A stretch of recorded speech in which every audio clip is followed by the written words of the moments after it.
여러분은 시간을 어떻게 보시나요? 벽에 걸린 시계의 초침이 째깍거리며 원을 그리는 것, 혹은 달력의 칸을 하나씩 지워가는 것, 또 누군가에게는 왼쪽에서 오른쪽으로 화살표처럼 흐르는 것, 우리는 그것을 시간이라 부릅니다. 하지만 프랑스의 철학자 앙리 베르그송은 말합니다. 그것은 시간이 아니라 시간을 잘게 썰어 놓은 공간일 뿐이라고요.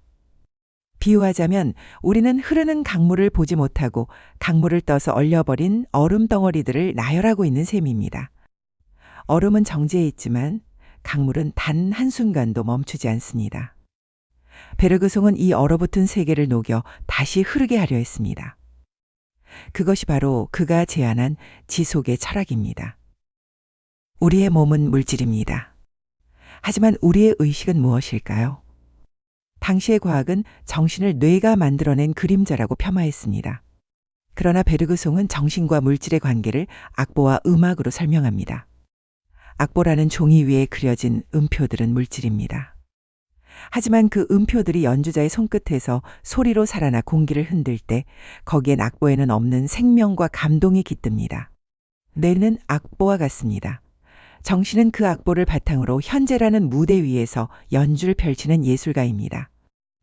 우리의 신체는 이 거대한 이미지의 바닷속에서 무엇을 연주할지 선택하는 지휘자입니다. 날아오는 공을 피할지 잡을지 고민하는 그 짧은 찰나, 거기서 물질의 기계적인 인과관계는 끊어지고 자유라는 정신의 빛이 새어나옵니다. 과거는 어디로 갈까요? 과거는 동쪽으로 갈까요? 아니면 서쪽으로 갈까요?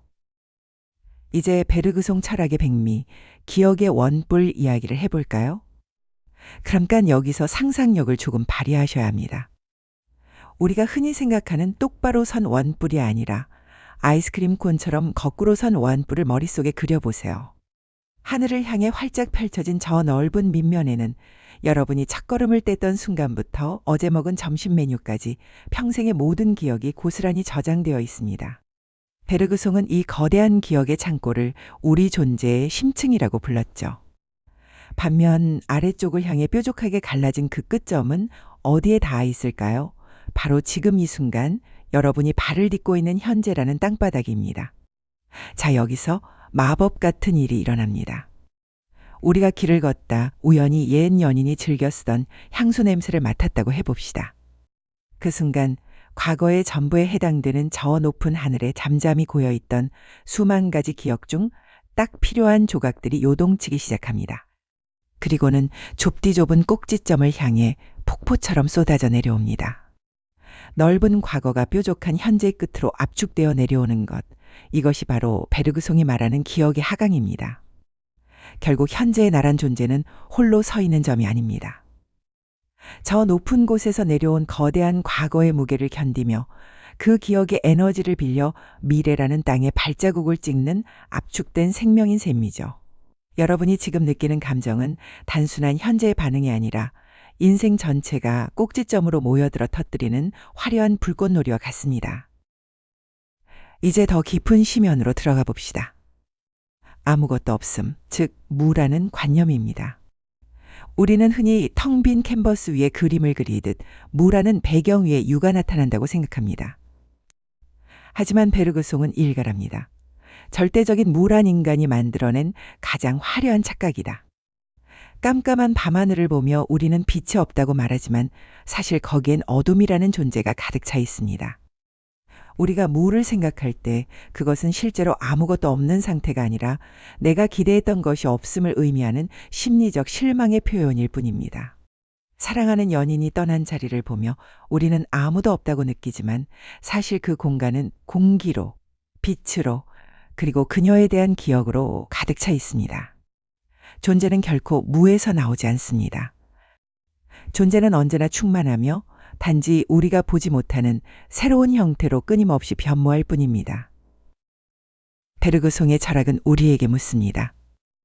당신은 인생을 칸막이 쳐진 공간으로 살고 있습니까? 아니면 끊임없이 솟구치는 샘물처럼 살고 있습니까? 진화는 미리 정해진 설계도를 따라가는 기계적 과정이 아닙니다.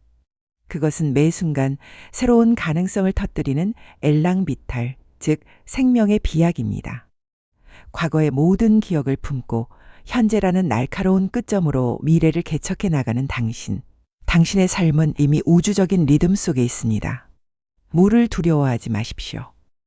당신이 서 있는 그곳은 언제나 존재로 충만하며 당신의 선택에 의해 새로운 세계가 창조되기를 기다리고 있습니다. 지속의 흐름 속에서 오늘도 당신만의 생명력을 발휘하시길 바랍니다. 여러분, 혹시 우리가 철석같이 믿고 있는 시간이라는 게 사실은 전혀 다른 무언가라면 어떠실 것 같나요? 오늘 시계가 알려주지 않는 진짜 시간, 우리 각자의 내면을 흐르는 거대한 강에 대한 이야기를 해볼까 합니다. 앙리 베르그송의 철학, 지금 바로 그 깊은 물속으로 함께 들어가 보시죠. 한번 생각해 보세요.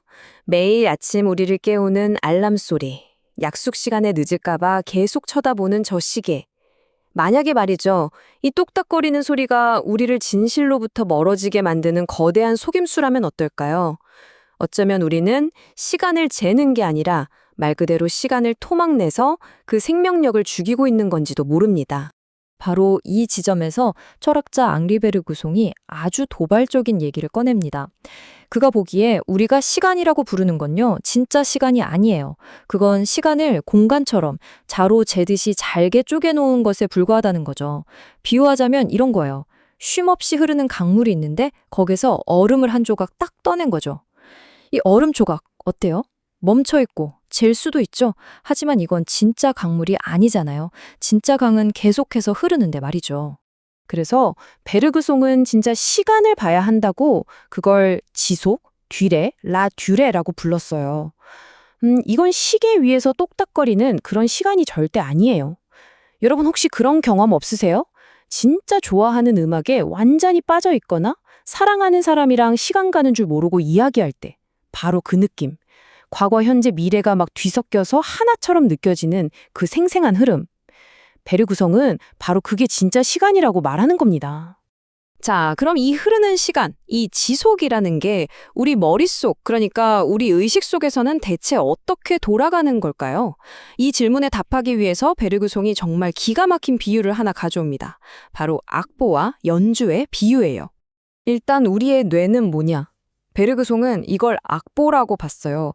그러니까 모든 가능성이 담겨있는 일종의 물리적인 설계도 같은 거죠. 악보에 빼곡하게 음표가 적혀 있지만 그 종이 자체는 소리를 못 내잖아요. 딱 그런 거예요. 우리 경험의 모든 잠재력을 담고 있는 뭐랄까 컴퓨터의 하드웨어 같은 거죠. 하지만 여러분의 의식, 바로 여러분의 마음은 달라요. 이건 그 악보를 보고 실제로 살아있는 음악으로 만들어내는 연주인 거죠. 생각해보세요. 똑같은 악보를 줘도 연주자마다 전혀 다른 음악이 나오잖아요. 자신만의 감정, 리듬, 해석을 담아서 우리의 의식이 바로 그런 역할을 하는 거예요. 뇌라는 정적인 악보에 생명과 자유를 불어넣는 거죠. 이게 바로 진짜 창조적인 순간인 겁니다. 자, 예를 들어볼게요. 야구공이 나한테 휙 하고 날아와요. 그럼 우리 뇌는 뭘 하냐? 공의 속도, 궤적 같은 데이터를 순식간에 계산하겠죠. 이게 바로 악보예요. 하지만 그 다음에 어떻게 할지는 완전히 다른 문제죠. 이 공을 잡을까? 피할까? 아니면 멋지게 한번 쳐볼까? 이 결정을 내리는 게 바로 연주를 하는 우리의 의식입니다. 그 잠재력과 실제 행동 사이의 정말 짧은 틈. 베르그송은 바로 여기서 기계적인 반응을 뛰어넘는 인간의 자유가 나온다고 봤습니다. 좋아요. 의식이 단순한 뇌의 작용이 아니라는 것까지는 알겠어요. 그럼 이런 생각 안 드세요? 우리가 살면서 겪은 그 수많은 경험들, 그 기억들은 전부 어디로 가는 걸까요? 그냥 사라지는 걸까요? 베르그송은 여기서 정말 상상력을 자극하는 엄청난 그림을 하나 그려줍니다. 이름하여 과거의 원뿔입니다. 베르그송의 주장은 이렇습니다. 여러분이 까맣게 잊었다고 생각하는 그 모든 순간들 있죠?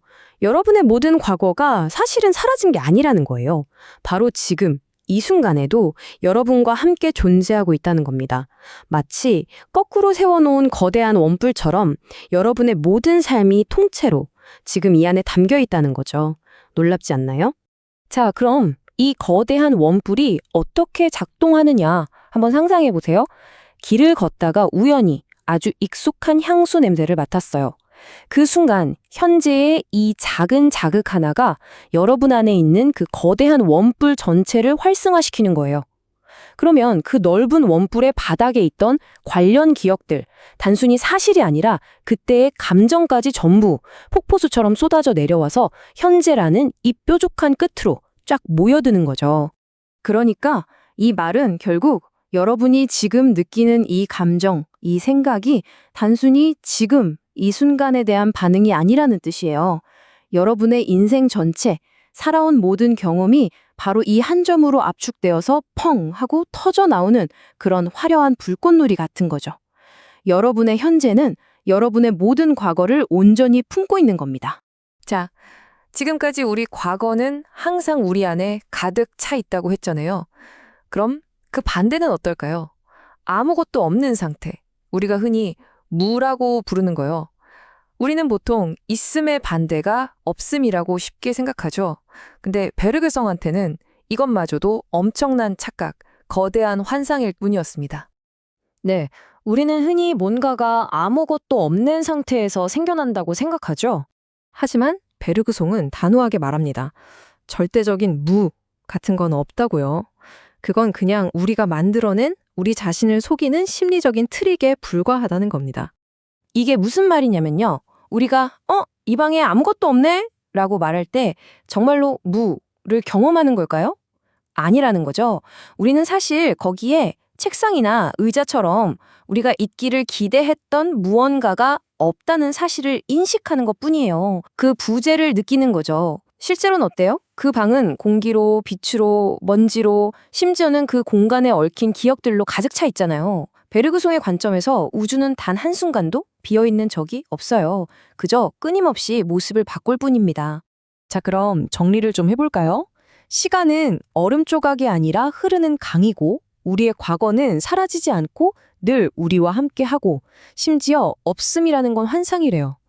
와, 그럼 이 모든 걸 종합했을 때 우리는 대체 어떤 태도로 살아가야 하는 걸까요? 베르그송은 이 모든 걸 가능하게 하는 거대한 동력, 그 엔진의 이름을 엘랑비탈이라고 불렀습니다. 우리말로는 생명의 약동 정도로 번역할 수 있겠네요. 중요한 건 이게 어떤 정해진 목표를 향해서 계획대로 착착 나아가는 그런 힘이 아니라는 거예요. 이건 그냥 예측할 수 없이 완전히 새로운 무언가를 향해서 펑 하고 터져 나오는 우주적인 생명력 그 자체, 창조적인 충동이에요. 그러니까 우리 삶은 잘 짜인 각본이 아니라 매 순간 배우가 대사를 만들어가는 즉흥 연극 같은 거죠. 이 관점이 왜 중요하냐면 이건 여러분 자신의 삶을 완전히 다른 시각으로 보게 만들거든요. 여러분은 그냥 하루하루를 살아가는 게 아니에요.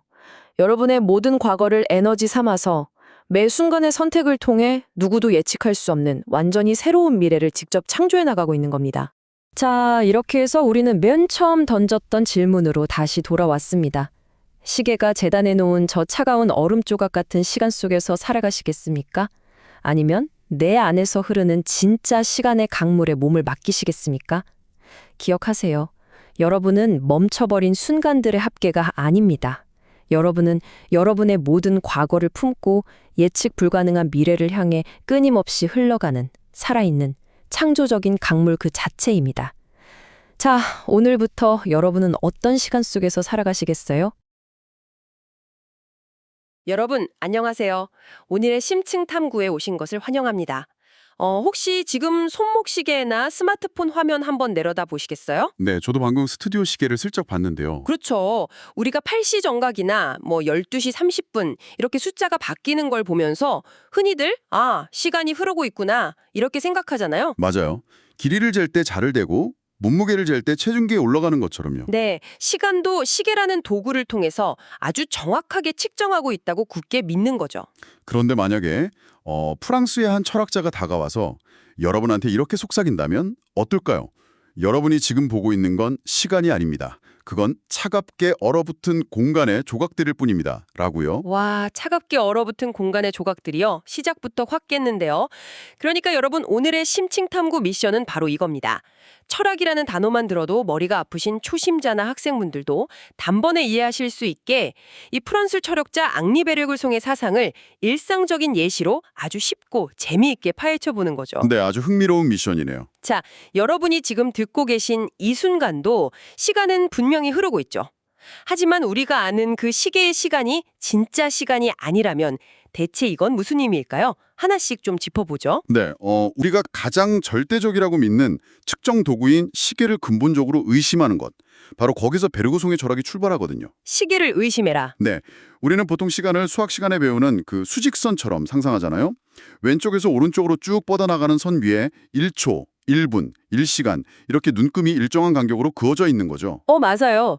달력에 하루하루 X표 치면서 지워가는 것도 딱 그런 느낌이네요. 그렇죠.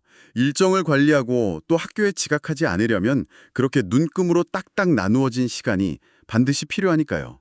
사실 그게 없으면 사회가 안 돌아가잖아요. 당장 저희 방송 녹음 시간도 못 맞출 텐데요. 맞습니다. 사회를 굴러가게 만드는 데는 완벽한 도구죠. 특히 그 베르그송이 살았던 19세기 말에서 20세기 초가 산업혁명 이후잖아요. 막 공장 기계 돌아가고 기차 시간표 딱딱 맞춰지던 그 시기요. 네, 바로 그 시기입니다. 사람들은 기계의 톱니바퀴처럼 아주 정확히 분절된 시간에 맞춰서 움직여야 했어요. 그런데 베르그송은 여기서 경고를 합니다. 어떤 경고를 했나요? 우리가 편의를 위해서 만든 그 시계의 시간을 우주의 진짜 시간이라고 착각하는 순간 거대한 철학적 오류에 빠진다는 거죠. 잠깐만요. 편의를 위해 만든 시간을 진짜 시간으로 착각하면 안 된다고요? 그럼 진짜 시간은 대체 어떤 모습인 거예요? 아주 직관적인 비유가 하나 있습니다. 거세게 흐르는 강물을 한번 상상해 보세요. 네? 강물이 막 콸콸 흘러가는 모습이요? 물줄기들이 서로 막 뒤섞이고 소용돌이 치면서 단 한순간도 멈추지 않고 흘러가잖아요. 이것이 바로 우주와 생명의 본질적인 시간, 베르그송이 말하는 지속이라는 개념입니다. 지속. 끊임없이 이어지는 거군요. 네, 그런데 우리가 이 강물의 속도를 재거나 구조를 파악하겠다면서 갑자기 강물을 바가지로 푹 떠서 냉동실에 넣고 꽁꽁 얼려버립니다. 헐? 강물을 얼려버린다고요? 네, 그리고 그 얼음 덩어리를 네모 반듯하게 막 썰어가지고 일렬로 쫙 늘어놓은 다음에 자, 이것이 강물이다! 라고 말하는 격이라는 거죠. 세상에. 그러니까 제가 지각 안 하려고 시계를 볼 때 사실 저는 시간이 아니라 그냥 잘게 썰어놓은 얼음 덩어리를 보고 있었다는 거네요. 정확합니다. 여기서 아주 매력적인 부분이 나오는데요. 얼음은 정지해 있고 칼로 쪼갤 수 있고 또 앞에 얼음과 뒤에 얼음이 아주 명확하게 구분이 되잖아요. 네, 딱딱 나뉘어 있죠. 이건 다분히 공간적인 특성입니다. 시간의 특성이 아니라는 거죠. 하지만 진짜 강물은 칼로 쪼갤 수도 없고 과거의 물결하고 현재의 물결이 끊임없이 막 섞여 들어가거든요. 물은 자를 수가 없으니까요. 맞아요. 베르그송은 우리가 이 끊어지지 않는 흐름, 즉 지속을 잃어버리고 쪼개진 얼음 덩어리 같은 기계적 시간에만 갇혀서 살면 인간 스스로도 기계 부품처럼 전락해버린다고 본 겁니다. 와, 이거 진짜 섬뜩한데요. 사실 얼음으로 쪼개서 보는 게 약속 잡고 스케줄 짜기에는 참 편하잖아요. 근데 그 얼어붙은 세계관에 갇히면 진짜 내 삶의 역동성이나 흐르는 생명력을 다 놓치게 된다는 뜻이네요. 네, 아주 정확한 요약입니다. 그러면 여기서 자연스럽게 다음 호기심이 확 생기는데요. 강물처럼 끊임없이 뒤섞이면서 흐르는 시간 속에서 그럼 그 시간을 살아가는 우리 자신은 과연 어떤 존재인가요? 우리는 그냥 물질인가요? 아니면 정신인가요? 이 질문은 당시 과학계의 지배적인 생각하고 완전히 정면으로 부딪히는 부분입니다. 19세기 과학계요. 네, 19세기 과학은 사실 모든 것을 물질이나 기계적인 인과관계로만 설명하려고 했거든요. 심지어 인간의 정신이나 의식조차도요. 정신도 물질이다. 약간 좀 팍팍한데요? 엄청 팍팍하죠. 그 뇌라는 물질이 전기 신호를 주고받으면 마치 간에서 담즙이 분비되듯이 그 부산물로 생각이라는 게 찔끔 나온다는 식의 유물론적 사고방식이 아주 팽배했습니다. 그러니까 뇌가 고장나면 생각도 멈추니까 그게 과학적이다. 이렇게 본 거군요. 그렇죠. 정신은 그저 뇌가 만들어낸 그림자에 불과하다는 겁니다. 인간의 자유의지나 영혼 같은 건 아예 끼어들 틈이 없었겠네요. 그런데 베르그송은 이 답답한 유물론을 아주 기가 막힌 비유로 뒤집어 버립니다. 바로 악보와 연주의 비유입니다. 악보와 연주요? 네, 책상 위에 놓인 교향곡 악보를 한번 떠올려 보세요. 종이와 검은색 잉크로 이루어진 철저한 물질이잖아요. 그렇죠. 만질 수 있는 물질이죠. 아무리 베토벤의 위대한 악보라고 해도 그 종이뭉치 스스로는 단 하나의 소리도 내지 못하거든요. 그렇죠. 악보는 그냥 설명서 같은 거니까요. 누군가 쳐줘야죠. 바로 그겁니다.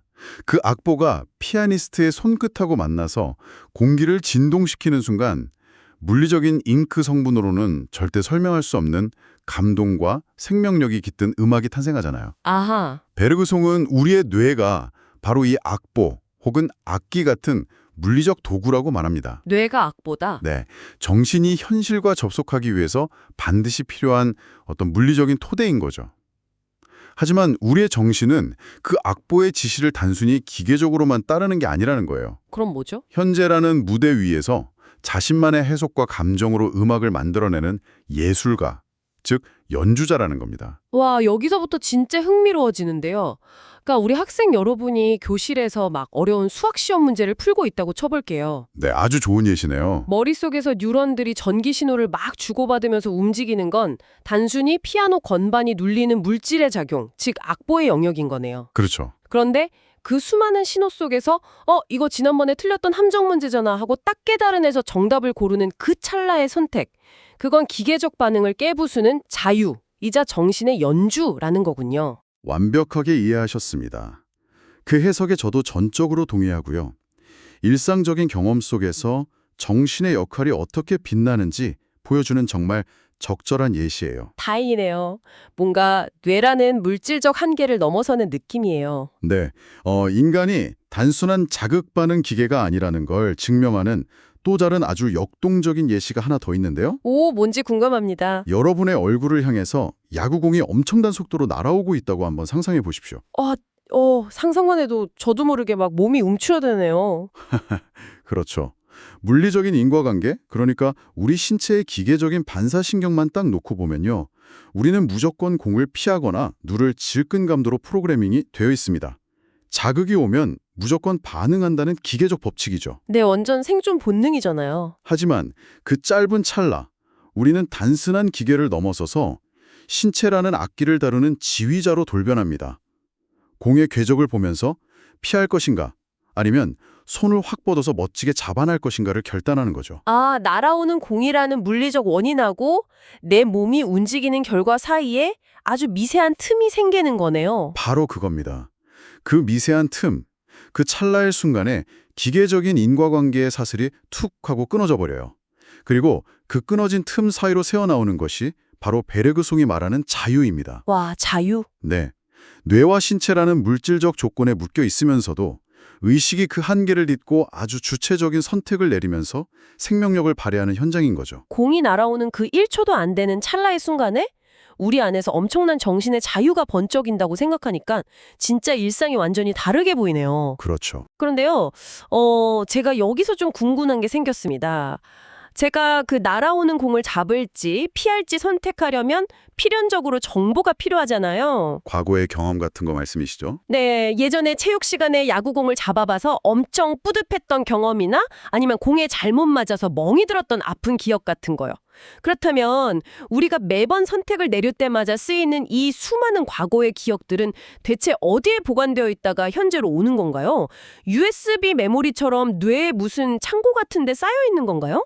뇌 속에 기억이 저장된 방이 따로 있다는 건 사실 우리가 흔히 하는 오해 중 하나거든요. 베르그송은 기억의 본질을 설명하기 위해서 이런 농담을 던졌어요. 농담이요? 네, 과거는 어디로 갈까요?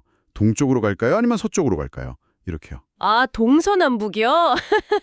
그러니까 과거가 어떤 특정한 장소나 방향으로 짐 싸서 이동하는 물질이 아니라는 뜻이군요. 맞습니다. 여기서 베르그송 철학의 아주 시각적이고 가장 아름다운 비유가 등장합니다. 여러분 머릿속으로 허공에 거대한 거꾸로 선 원뿔을 하나 그려보시길 바랍니다. 거꾸로 선 원뿔이요? 네, 그 아이스크림 콘 드실 때 그 콘을 거꾸로 들고 있다고 상상하시면 딱 맞습니다. 아하, 위쪽은 하늘을 향해서 아주 넓게 펼쳐져 있고 아래쪽은 뾰족한 꼭지점이 땅에 딱 찍혀 있는 그런 모양이네요. 완벽해요. 하늘을 향해서 활짝 열린 그 끝없이 넓은 밑면, 이 거대한 원뿔의 내부는 여러분이 태어난 순간부터 지금까지 겪은 모든 과거가 단 하나도 빠짐없이 고스란히 담겨있는 공간입니다. 단 하나도 빠짐없다고요? 네, 어릴 적 맡았던 흙냄새, 어제 점심에 먹은 메뉴, 친구랑 다퉜던 기억, 이런 게 전부 다 꽉 차 있죠. 베르그송은 이 모든 과거가 무의식 속에 온전히 보존되어 있다고 보았고요. 이것을 존재의 심층이라고 불렀습니다. 와, 평생의 기억이 다 들어있다니 엄청나네요. 그럼 반대로 바닥에 콕 찍혀있는 그 제일 뾰족한 끝부분은 뭘 의미하는 건가요? 그 뾰족한 꼭지점이 바로 여러분이 지금 발을 딛고 행동하는 찰나의 순간, 바로 현재입니다. 꼭지점이 현재군요. 네. 과거 전체가 현재라는 단 하나의 뾰족한 점을 통해서 세상과 맞닿아 있는 형국인 거죠. 근데 저 윗부분에 그 넓은 무의식의 바다에 제 평생의 기억이 고여 있다면 그게 도대체 어떻게 저 뾰족한 현재로 내려와서 우리가 써먹을 수 있게 되는 거예요? 여러분이 길을 걷다가 우연히 옛 연인이 쓰던 향수 냄새를 훅 맡았다고 한번 가정해 볼게요. 네, 아주 일상적인 경험이죠. 평소에는 그 연인에 대한 기억이 저 거대한 원뿔의 아주 높은 곳 어딘가에 조용히 머물러 있었을 겁니다. 그런데 향수 냄새라는 현재의 자극이 딱 주어지는 순간 잔잔했던 무의식의 바다가 막 요동치기 시작해요. 오, 잠들어 있던 기억이 깨어나는 건가요? 그렇죠. 그 연인과 함께 걸었던 거리의 풍경, 나눴던 대화의 온도, 그때 벅찬 감정들이 수만 개의 기억 조각들 중에서 딱 선별되어 가지고 폭포수처럼 그 좁은 꼭지점을 향해 쏟아져 내려옵니다. 와, 이렇게 광활한 과거가 현재의 행동이나 인식을 돕기 위해서 뾰족한 끝으로 압축되어 내려오는 역동적인 과정을 기억의 하강이라고 부릅니다. 여러분, 한번 상상해 보세요. 이거 진짜 경이롭지 않나요? 지금 여러분이 어떤 음악을 듣거나 향기를 맡고 느끼는 감정이 그냥 단순한 현재의 일회성 기분이 아니라는 거잖아요. 네, 절대 아니죠. 여러분, 인생 전체가 쫙 모여서 그 꼭지점을 향해 쏟아져 내려와가지고 펑 하고 터지는 화려한 불꽃놀이 같은 거네요. 네, 아주 아름다운 비유네요. 그런데 질문이 하나 있습니다. 아까 그 과거가 전부 쏟아져 내린다고 하셨잖아요. 그 엄청난 무게의 평생치 기억이 쏟아져 내려오면 이 가느다랗고 뾰족한 현재가 그 무거운 하중을 도대체 어떻게 견뎌내나요? 툭 풀어지지 않나요? 이것을 더 큰 그림과 한번 연결해서 생각해 보면요. 그 거대한 하중을 견뎌내면서 오히려 앞으로 나아가는 과정, 그것이 바로 인간 생명력의 핵심입니다. 견뎌내는 게 생명력이다. 네, 현재의 우리는 그냥 텅 빈 공간에 홀로 남겨진 연약한 점이 아니거든요. 저 높은 곳에서 폭풍처럼 쏟아져 내려오는 그 과거 전체의 에너지를 온 몸으로 받아내고 오히려 그 엄청난 압력을 땔감으로 삼아서 미래라는 미지의 땅으로 발자국을 확 찍으면서 밀고 나아가는 존재라는 겁니다. 아, 과거가 나를 짓누르는 무거운 짐덩어리가 아니라 나를 미래로 튕겨내주는 로켓 엔진 같은 거군요. 맞습니다. 베르그송은 그래서 현재의 우리를 압축된 생명이라고도 표현했죠. 자, 과거의 기억이 항상 그렇게 꽉 차서 무기처럼 현재로 쏟아져 내려온다면 여기서 약간 의문이 하나 생기는데요. 어떤 의문이시죠? 우리는 살아가면서 무언가가 사라졌다고 느낄 때가 엄청 많잖아요. 사랑하는 사람이 떠나간 텅 빈자리라던가 소중한 걸 잃어버렸을 때의 공허함 같은 거요. 과거가 항상 꽉 차 있다면 우리가 느끼는 그 텅 빈 공허함은 도대체 어떻게 설명해야 되나요? 베르그송 철학이 지닌 가장 강력한 반전 중 하나가 바로 그 지점입니다. 우리가 느끼는 무, 즉 없음에 대한 해석이죠. 무에 대한 해석이요? 네, 베르그송을 절대적인 무, 그러니까 진짜로 아무것도 없음이라는 건 인간이 만들어낸 가장 화려한 환상이고 착각이라고 일갈했습니다. 우주의 텅 빈 구멍 같은 건 애초에 없다는 거예요. 텅 빈 무대는 없다고요? 아, 잠깐만요.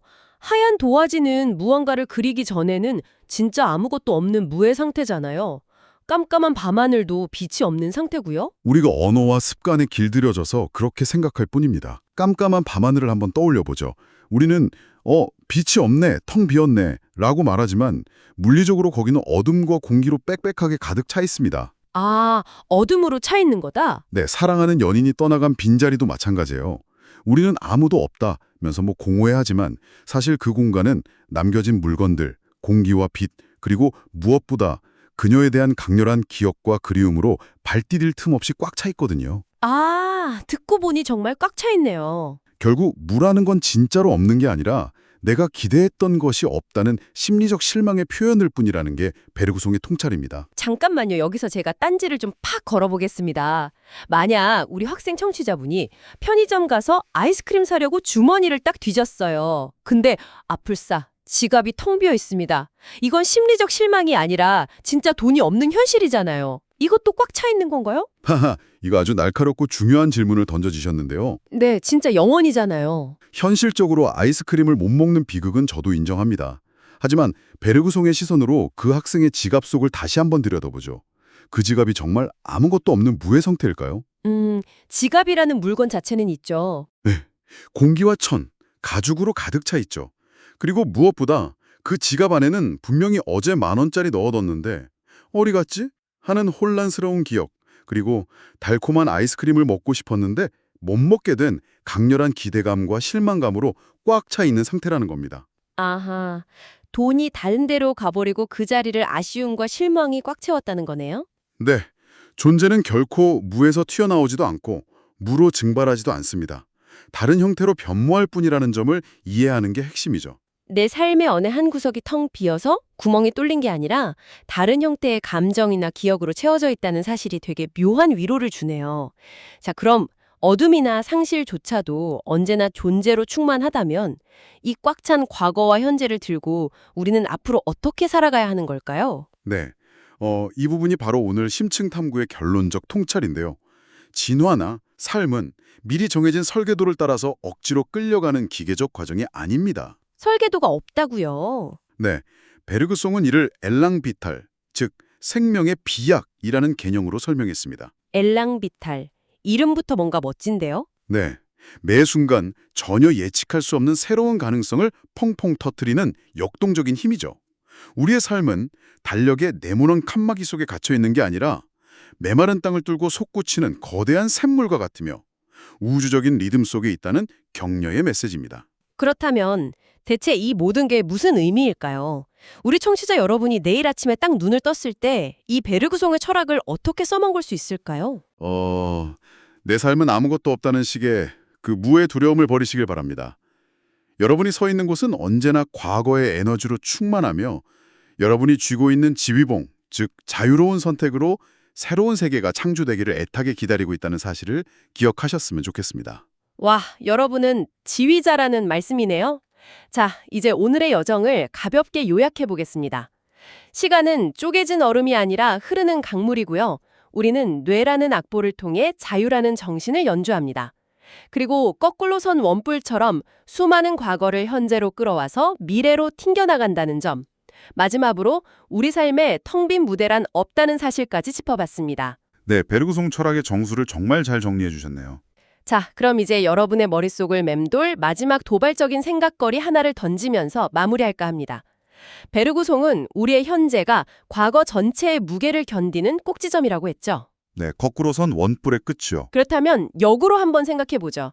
여러분이 바로 지금 이 순간 이 오디오를 들으면서 아하 하고 미소를 짓거나 고개를 끄덕이는 이 새로운 찰나의 기억 하나가 그 꼭지점에 딱 더해짐으로써 더해짐으로 인해서 저 거대한 원뿔 전체의 모양이나 무게중심이 아주 미세하게 바뀌고 있는 건 아닐까요? 오, 정말 소름 돋는 통찰이네요. 그렇죠. 지금 여러분이 내리는 단 한 번의 깨달음이나 선택이 여러분의 무거웠던 과거 전체를 완전히 새롭게 재해석하게 만들 수도 있다는 뜻입니다. 네, 과거가 짐이 아니라 새로운 에너지가 되는 순간이죠. 맞습니다. 여러분은 결코 칸막이 쳐진 공간에 갇힌 기계 부품이 아닙니다. 끊임없이 흐르는 지속의 시간 속에서 오늘도 여러분만의 창조적인 생명력, 그 엘랑비타를 마음껏 뿜어내는 하루를 보내시길 바랍니다. 오늘의 심층 탐구는 여기서 마치겠습니다. 여러분, 마음껏 연주하세요.